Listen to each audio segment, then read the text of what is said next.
Bloomberg Audio Studios. Podcasts, radio, news. Carol Massar along with Romaine Bostick here at Milken in Beverly Hills. Right now we've got David Rubenstein, Carlyle Group co-chairman, co-founder and host, of course, of the David Rubenstein Show, peer-to-peer conversations, appearing on Bloomberg. He's also principal owner of Major League Baseball's Baltimore Orioles. We always like to point that out. It is so loud here. It is loud. And, we've been doing this all day. You come up here, right, and you're the only person we want to talk to, because no, in all seriousness though, David, we want to know what you think about some of the comments that we heard from Scott Bessent earlier today and his message to investors. Did that message resonate with you? I think he did a very good job. Yeah. Obviously, the business people have been concerned about tariffs and not knowing where it's going to go.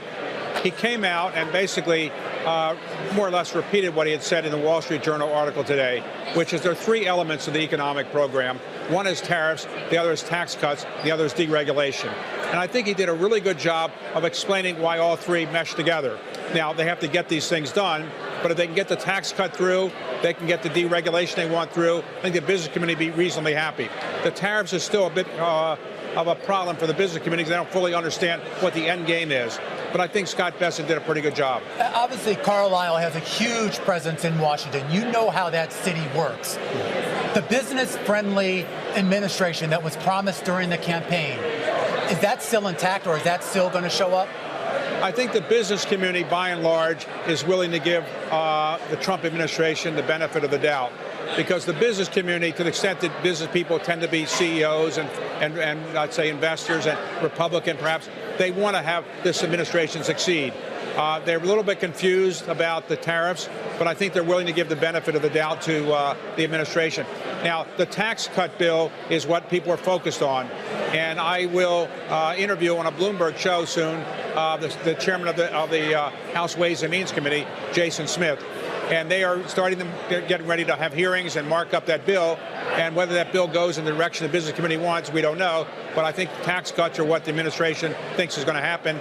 The question is, can you really afford it? Well, that's what I want to ask you, David. Can we afford, with the deficit, the $37 trillion deficit? You can afford it if you, depends on how you massage the numbers. There's a $4 trillion number that they haven't figured out how to deal with yet, which is to say they want to make certain tax cuts permanent, but not count the $4 trillion as part of the deficit. That's an unusual thing to do. Maybe they can get away with it. I don't know. Are the people you're talking to, though, whether it's on your shows, on Bloomberg, whether it's privately with regards to your business, are they still optimistic? Business people, by and large, tend to be optimistic by nature. They generally think things are going to be better than things are not going to be good. So I think people are hoping that the administration can get the tax cut bill through, the deregulation through.